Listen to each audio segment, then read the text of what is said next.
इस कार्यक्रम के प्रायोजक हैं कृषि एवं किसान कल्याण मंत्रालय, भारत सरकार। हर जोखिम से निकल कर फसल आए, सुरक्षित हो जाए, फसल बीमा से हर किसान अब आत्मनिर्भर हो जाए। संकट के समय प्रधानमंत्री फसल बीमा योजना किसानों के लिए वरदान है। अब सूखा पड़े या बाढ़ आ जाए कोई डर नहीं, अब ओले पड़े या कीट पतंगे फसल खा जाए कोई फिक्र नहीं, क्योंकि हमने लिया है प्रधानमंत्री फसल बीमा। बुआई से फसल कटाई तक हर जोखिम का दावा, न्यूनतम प्रीमियम पर अधिकतम भुगतान का वादा। योजना से हर साल जुड़ रहे हैं 5 करोड़ से ज्यादा किसान। अब आपकी है बारी। नजदीकी कृषि कार्यालय, सहकारी समिति, बैंक शाखा, अधिकृत बीमा कंपनी या जन सेवा केंद्र में स्वेच्छा से करा सकते हैं पंजीकरण। फसल बीमा पोर्टल या फसल बीमा ऐप द्वारा भी कराया जा सकता है पंजीकरण। प्रधानमंत्री फसल बीमा योजना, आपकी फसलों का संपूर्ण सुरक्षा कवच। कृषि एवं किसान कल्याण मंत्रालय, भारत सरकार। किसानवाणी कार्यक्रम के सभी सुनने गेदारी की राम राम साथियों। कार्यक्रम किसानवाणी आपका अपना कार्यक्रम, जिसमें हमारा प्रयास है कि आप तक वो सब जानकारी पहुंचा सके जो जरूरी है मौसम, समय, परिस्थिति के हिसाब से। क्योंकि हमारे कार्यक्रम का उद्देश्य है कि जो हमारा किसान साथी है वो आर्थिक रूप से संपन्न हो, इस देश के किसान की आर्थिक स्थिति बहुत मजबूत हो। हम मान के चल रहे हैं कि अगर देश का किसान आर्थिक रूप से संपन्न है तो वे हम देश की आर्थिक संपन्नता की कल्पना करेंगे। और आपने पता है कि आज है महीने की पहली तारीख, और महीने की पहली तारीख हम चर्चा करेंगे कि पूरे महीने में की योजना बनानी है। क्योंकि आपने पता है कि योजना बहुत जरूरी है। 30 दिन का महीना, 31 दिन का महीना, और आपने सोचना कि मैंने इस महीने में फसल से संबंधित, पशुओं से संबंधित या जो और आपके बाकी कृषि संबंधित कार्य हैं उनसे संबंधित जो भी काम आपने करने हैं वो कद करने हैं, के करना, किस फसल में के करना, डांगना ख्याल किस तरह रखना, कौन सी हमने जो है सब्जी बाजार में बेचनी है, कौन सी लगानी है, जो फसल बना रखी उसकी देखभाल किस तरह करनी है, कद खाद गिरना है, कद पानी देना है। ये सारी की सारी बात जो हमारे दिमाग में रहेंगी, योजना बनावेंगे, तभी एक हम बढ़िया खेती कर सकेंगे। क्योंकि कोई भी काम योजना के बिना पूरा नहीं होता। जब हम बिना सोचे, बिना समझे कोई काम करेंगे तो आपको पता है कि सफलता मिल भी जाओ लेकिन वो फल नहीं मिल सकता जो योजना के माध्यम से करें। तो इस वास्ते हम इस महीने यही कोशिश करें कि हम पूरे महीने में की चर्चा कर लें कि किस किस फसल में के करना है। और जब सारा कुछ करने की बात है तो पहला आपने बता दिया कि एक खरपतवार है गाजर, घास ना बोलना, उसका उन्मूलन भी जरूरी है, उसकी समाप्ति भी जरूरी है। तो पहला आपने एक छोटी सी बातचीत समझा डॉक्टर संदीप रावल की गल है कि गाजर घास की है, नुकसान की है, उन्हें किस तरह खत्म कर सके। डॉक्टर संदीप रावल जी, हम आपसे जानकारी लेना चाह रहे हैं कि गाजर घास, ये जो खरपतवार है, ये क्या है? ये बड़ा ही महत्वपूर्ण सवाल आपने किया है। गाजर घास एक तरीके का खरपतवार है जी। खरपतवार मतलब जो अनचाहे पौधे हमारी फसल में या बिना, जो गैर फसली क्षेत्र है वहाँ पे होने वाले पौधों को हम खरपतवार बोलते हैं जी। गाजर घास बड़ा महत्वपूर्ण, इस पे सरकार का भी जोर है, कृषि विज्ञान केंद्र का भी और हरियाणा कृषि विश्वविद्यालय का भी जी। क्योंकि ये इस तरीके का खरपतवार है जो बहुत जल्दी फैलने की इसमें क्षमता है जी। और कई तरीके के नुकसान जो हैं इससे, चाहे वो मनुष्य के ऊपर कहें जी, हमारे जानवरों के ऊपर कहें जी, या आम जैसे कहें कि हमारी जो सुंदरता है क्षेत्र की, वो भी ये खराब करता है। अच्छा डॉक्टर साहब, ये जो नुकसान आपने जिक्र किया, ये नुकसान किस तरह के हैं और इनके क्या लक्षण हैं, और गाजर घास की भी क्या पहचान है कि पता लगे कि गाजर घास है? बिल्कुल, देखिए गाजर घास वैसे तो आमतौर पे हर किसान जानता है इसको, सफेद से रंग की, इसको टोपी वाला खरपतवार भी बोलते हैं जी। तो इसका जो हमारा बीज जो बनता है सफेद रंग का बीज बनता है जी। और जैसा हमारा गाजर घास जैसे नाम है, गाजर जैसे इसके पत्ते रहते हैं जी।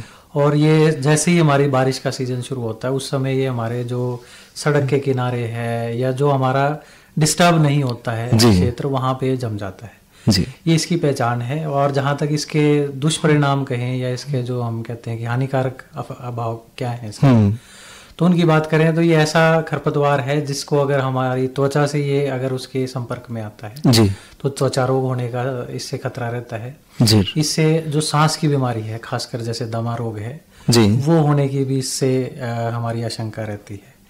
तो ये इसके कुछ है। इसके अलावा जैसे अगर हमारे घर के आसपास है या हमारी सड़कों पे है तो उसकी सुंदरता हम जैसे बोलते हैं वो भी खराब होती है, देखने में अच्छा नहीं लगता है जी। और क्या फसलों पे भी इसका कोई प्रभाव है डॉक्टर साहब? हाँ देखिए, वैसे तो ये फसल में आमतौर पर नहीं आता है क्योंकि जहाँ डिस्टर्ब सॉइल रहती है जिसको हम बार बार जोत करते हैं वहाँ पे इसका जमाव कम होता है। लेकिन हाँ, कुछ फसलें जैसे है जिनमें कतार से कतार की दूरी है, जैसे कई बार आप देखेंगे कि मूंग की फसल के बीच में आ जाता है, कई बार गन्ने में भी अगर ध्यान नहीं दे रहा है किसान भाई जी तो वहां पे भी ये जम जाता है। लेकिन आमतौर पे हम जैसे किसी ना किसी तरीके से हम खरपतवार अपनी फसल के अंदर करते हैं जी तो वहां पे इसका कंट्रोल भली बात ही हो जाता है। अच्छा डॉक्टर संदीप जी, इसको फिर हम नियंत्रित किस तरह करें? जी देखिए, खरपतवार हम कहते हैं कि अनचाहे पौधे हैं लेकिन प्रकृति के अंदर हर किसी का कुछ ना कुछ फायदा हमारा होता है जी।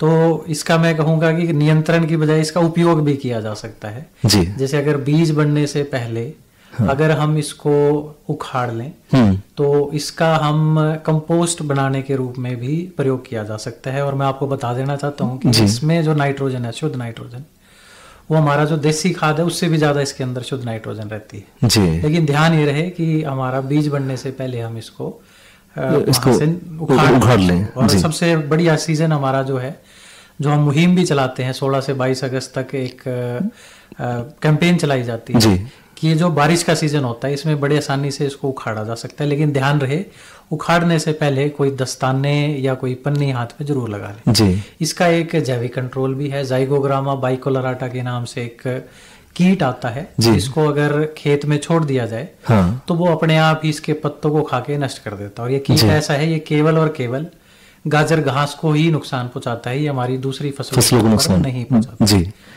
इसके अलावा फिर कुछ रासायनिक विधि भी हैं जी डॉक्टर साहब, कि हम चाहे मेट्रीब्यूजन का प्रयोग करके या 2,4-D का प्रयोग करके या ग्लाइफोसेट का प्रयोग करके जी। एक तरीका हमारा वो भी है जिससे इसका कंट्रोल किया जा सकता है जी। डॉक्टर साहब ये आपने जो जानकारी दी गाजर घास के ऊपर, उम्मीद है कि जो किसान भाई हैं उससे फायदा उठाएंगे। और जो आपने मुहिम का भी जिक्र किया कि जो है 1 हफ्ते की मुहिम चलती है सरकार की, तो उस मुहिम का भी हिस्सा किसान भाई जरूर बनेंगे। बिल्कुल, ये खरपतवार तभी खत्म हो सकता है जब हम सामूहिक रूप से इसको हटाने की, खत्म करने की कोशिश करें। डॉक्टर संदीप रावल जी, ये जानकारी देने के लिए आपका बहुत बहुत धन्यवाद। बहुत बहुत धन्यवाद।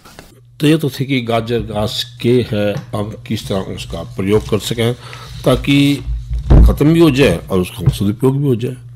एक बात कर लें कि जो कल का कार्यक्रम है उसमें हमारे विषय के रहेंगे। तो कल के कार्यक्रम में हमारे विषय हैं, एक तो प्राकृतिक खेती के बारे में चर्चा करेंगे कि आखिर प्राकृतिक खेती क्या है। दूसरा हम करेंगे कि जो सब्जियां हैं उनकी नर्सरी हम कैसे लगा सकें, यानी उनकी नर्सरी लगाने में मैंने किन किन मुख्य बातों का ख्याल रखना। कुछ और चर्चा भी हम समय के हिसाब से करते रहेंगे। और जब किसान साथियों की समस्याओं की बात है या उनके वैज्ञानिक खेती की बात है तो भी एक संपर्क सूत्र है जिसे हम बोले किसान कॉल सेंटर 1551। तो आप इस पर कभी भी फोन कर सकें और अपनी समस्या का समाधान पा सकें। क्योंकि एक बात का ध्यान आपने रखना है कि जो ये है ये एकदम से निःशुल्क है, इसमें किसी तरह कोई पैसा नहीं लगता, ये है भी किसान साथियों के लिए। और कल के मौसम की जब हम बात करें ना कि कल का मौसम 27 से 37 डिग्री सेल्सियस रहने की उम्मीद है और बरसात की कहीं कहीं पूरी उम्मीद है कि बरसात कहीं ज़्यादा कहीं चिंटे आने की उम्मीद है। ये चर्चा कर लें कि इस महीने में किस किस फसल का किस तरह ख्याल रखना है। अगर हम बाजरे की बात कर लें कि आपने पता है कि बिजाई के लगभग 3 हफ्ते पीछे किसी भी मी आड़े दिन कतारा मत है जो फालतू पौधे हैं जिन्हें हम खरपतवार कहते हैं वो हमने खाली कर देना, वो निकाल कर और खाली स्थान पर जो जगह बच गई है उस पर हमने नए पौधे ला देंगे। एक ध्यान रखियो, जो पौधे का फासला है वो 12 सेंटीमीटर का रहेगा और इसमें आपने राई गुड़ाई भी कर सके चाहे खेत में किस तरह का बाकी खरपतवार ना हो। जे किसी कारण से आपने बाजरे की बिजाई नहीं हो पाई है तो आप जो है इसकी पौध रोपाई के 3 हफ्ते पीछे पुरानी पौध लगभग 15 अगस्त तक किसी भी बरसात वाले दिन, मी वाले दिन जो है 45 सेंटीमीटर के फर्क पे कतारा में कर सके और पौधे से पौधे का फासला आपने 12 सेंटीमीटर रखना है। और जितोड़ संकर बाजरे की जो सिंचित फसल में नाइट्रोजन की दूसरी मात्रा इन लगभग 45 किलोग्राम यूरिया प्रति किले के हिसाब से आपने ध्यान है बिजाई के 3 हफ्ते बच है।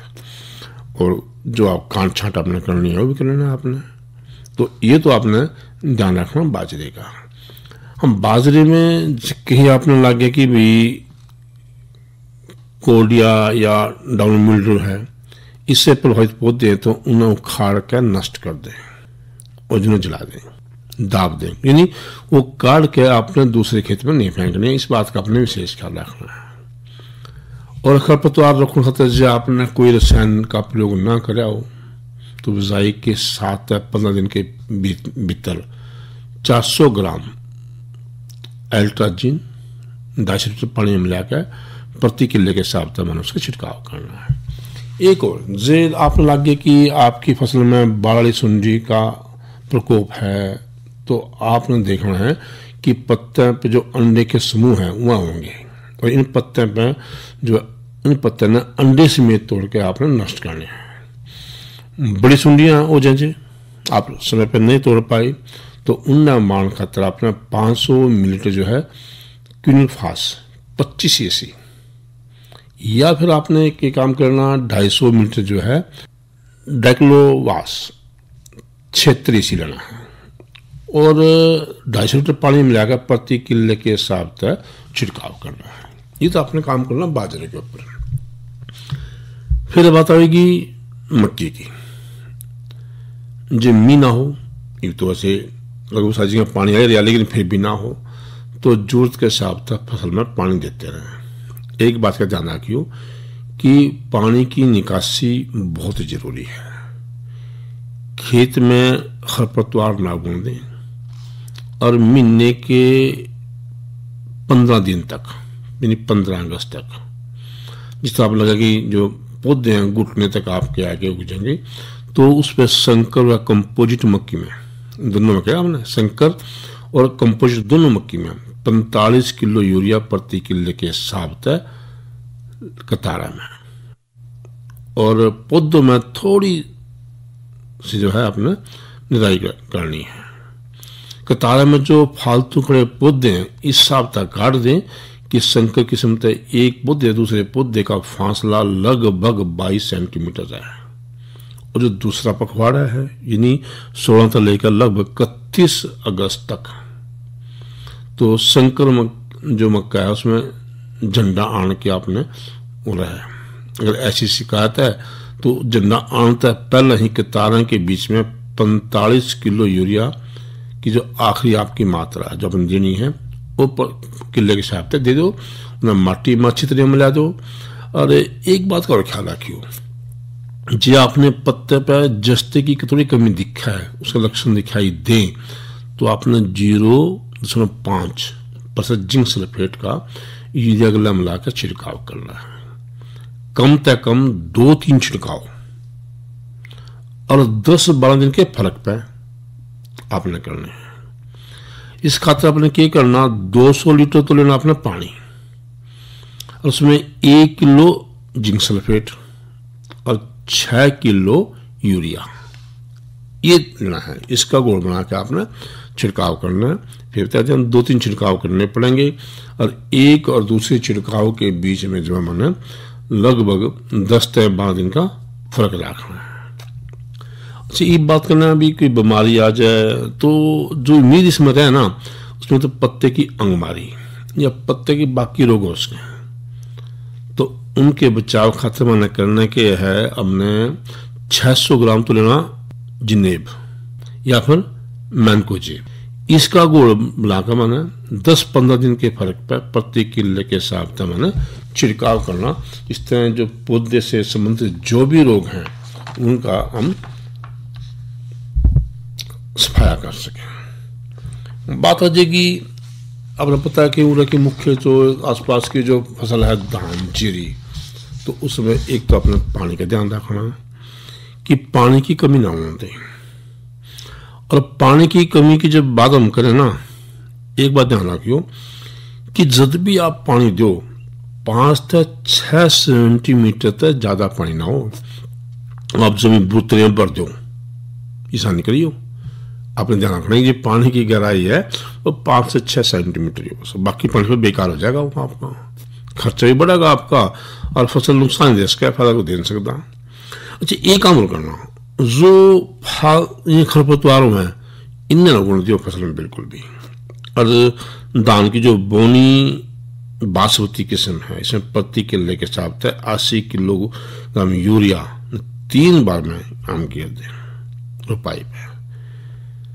3 हफ्ते पीछे, फिर 6 हफ्ते पीछे रोपाई के उसमें, फिर 21 दिन पीछे और फिर वो 42 दिन पीछे। और लंबी किस्म वाली जो बासमती है उसमें 25 किलोग्राम नाइट्रोजन, जिन्हें 50 किलोग्राम यूरिया के दी प्रति किले के हिसाब से रोपाई के 3 व 6 हफ्ते पीछे, यानी वही 21 और 42 दिन पीछे आधी आधी करके डाल दें। जब आप खाद गिरोगे, एक बात का ध्यान रखियो कि खेत की माटी गिल्ली तो उसमें पानी ना पड़ा, और खाद गिरे पीछे 12 से लेकर 24 घंटे बाद खेत में पानी दें। खाद गिर के 12-24 घंटे पीछे अपना पानी देना है।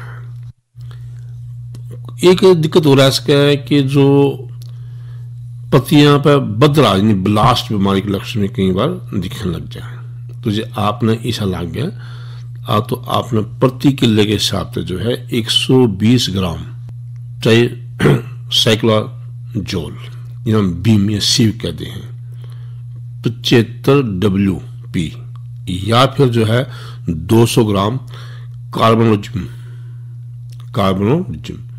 या लेनी है, कोई सी एक लेनी है, तो उसके घोल का छिड़काव करना है। अब कहेंगे जी पानी कितना पावा, तो पानी की मात्रा रहेगी 200 लीटर, ये 200 लीटर वो होगी और उसमें 200 ग्राम जो दवाई होगी, और या फिर 200 लीटर पानी हो गया और जो है 120 ग्राम ट्राइसाइक्लोजोल हो गया, कोई सा एक आपने लेके तो पानी मिला के घोल बना के इसका छिड़काव करना है, पहला छिड़काव। और दूसरा छिड़काव आपने करना जब 50% बाड़ियाँ निकलनी शुरू हो जाए। एक ध्यान रखियो, जब खेत में बाड़ियाँ निकलनी शुरू होंगी उस समय सूखा बिल्कुल नहीं होना चाहिए, इस बात का आपने विशेष ख्याल रखना है। हाँ, थोड़ी जे बैक्टीरियल लीफ ब्लाइट या जीवाणु पत्ती अंगमाई रोग आपने दिखाई दे जिन खेतों में आ जाए, तो उनमें पानी लगातार खड़े ना रहने दें, ज़्यादा नुकसान हो उसका। और उसमें जो दूसरा पानी है वो जान दें, ऐसे खेतों में नाइट्रोजन खाद पीछे तना डालना, इन बातों का अपने विशेष ख्याल रखना है। चर्चा और भी करेंगे, लेकिन पहला आपने सुना दें कि भजन। हाँ, शिव शंकर से वर पाके तू बलियो मैं बलवान होया, श्री रामचंद्र से पैर लगा के दुनिया में नादान होया। शिव शंकर से बलियो में बलवान होया, श्री रामचंद्र से पैर लगा के दुनिया में नादान होया।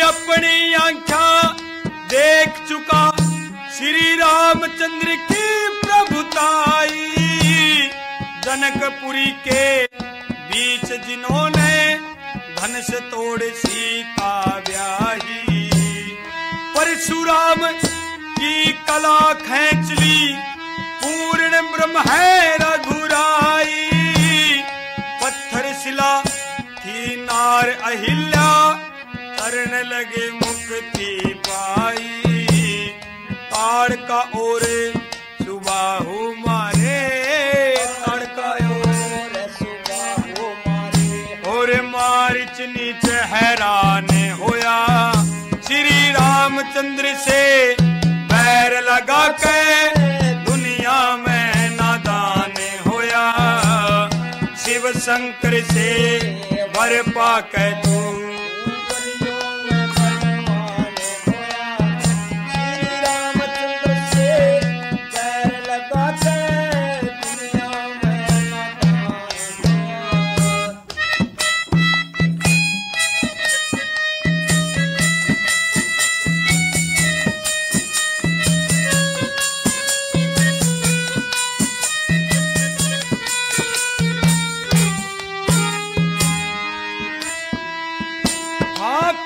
वचन से रघुनंदन ने राज त्याग बनवास किया, शूर्पणखा का नाक काट कर हर दूषण का नाश किया, और जिस बाली की कांख बीच में तनेवास 6 मास किया, एक बाण से खत्म राम ने उस बाली का सांस किया, और राज दिया सुग्रीव मित्र को, राज दिया सुग्रीव मित्र को, और भगत दास हनुमान होया, श्री रामचंद्र से वैर लगा के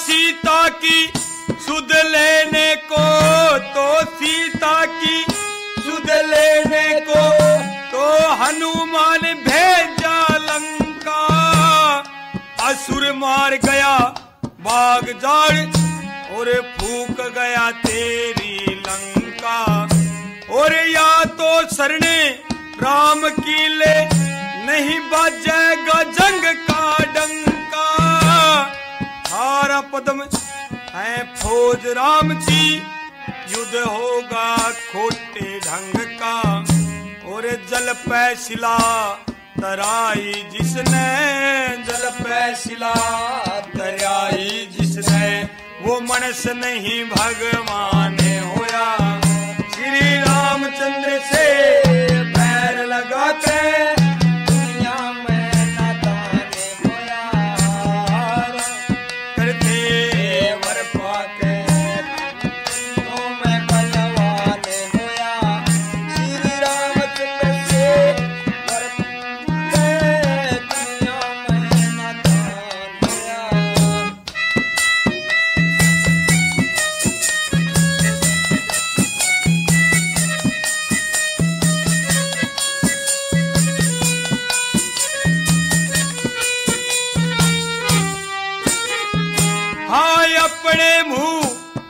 करे बड़ाई सूरा नहीं कहता है, बाजीगरनी मर्द बने जो शीश काट दिखलाता है, और गधा नहीं है सूरवीर जो हरदम बोझ उठाता है, लंका वालों जोर लगा लो अंगद पैर जमाता है, लंका वालों जोर लगा लो अंगद पैर जमाता है, हाँ हार जीत का होया फैसला, हार जीत का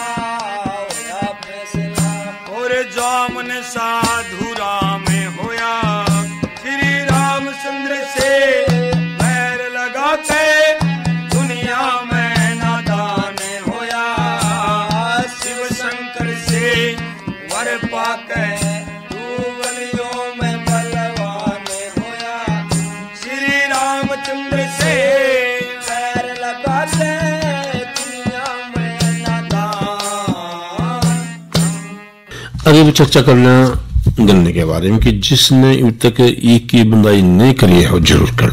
अब तक जो मिट्टी नहीं चढ़ाई है तो माटी चढ़ाना काम भी शुरू कर दें। और इन दिनों खासकर गुरदासपुर क्षेत्र जिन्हें बोरर कहते हैं उसकी रोकथाम भी बहुत जरूरी है। जो इससे प्रभावित जो हमारे गन्ने हैं उनमें काट कर नष्ट कर दे, इसका ख्याल रखें। और ईब जो है अगस्त के महीने में पाइला का प्रकोप बढ़ सके तो पाइला का जो प्रकोप है जिन खेतों में आपने देखे तो वहां जो गन्ना अनुसंधान केंद्र है हमारा करनाल के अंदर है उससे कोशिश करना परजीवी लेकर खेत में छोड़ दे जिससे उसका प्रकोप कम हो जाएगा।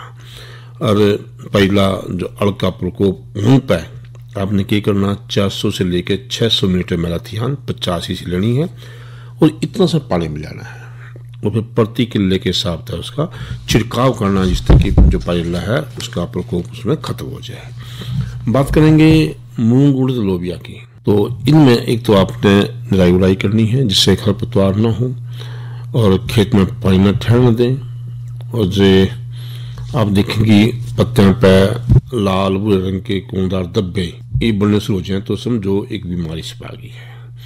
तो बीमारी के लक्षण हैं उसकी दवाई रहेगी 600 ग्राम जो है ब्लाइटॉक्स या फिर ब्लू कॉपर या लेनी है, कोई सी एक लेनी, दोनों नहीं लेनी, कोई सी एक लेनी है। और 200 लीटर पानी मिलाकर उसका घोल बनाकर और प्रति किले के हिसाब से छिड़काव करना है। जो आपने लगा कि एक छिड़काव की और जरूरत है तो आप जो है लगभग 10 दिन पीछे उसका छिड़काव कर सकें।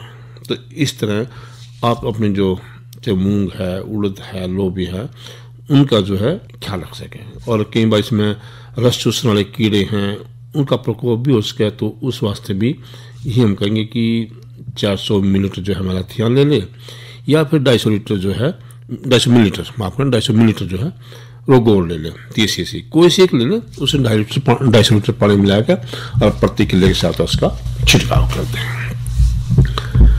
इस कार्यक्रम के प्रायोजक थे कृषि एवं किसान कल्याण मंत्रालय भारत सरकार। अरे अरे अरे क्या कर रहा है? इधर इधर इधर हम बोल रहे हैं तेरे बीजू का।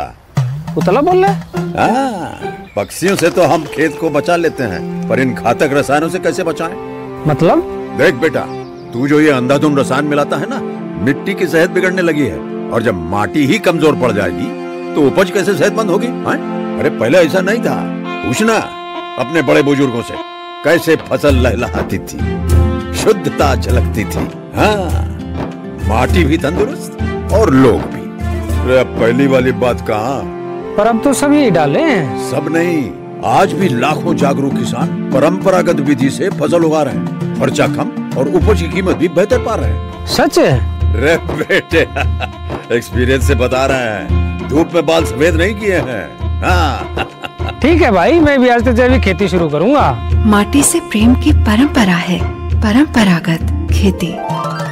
इसके गला किसान वाणी के इस अंक का समय उन्हें समाप्त हुआ और कार्यक्रम के सभी सुनाने के दायरे की राम राम।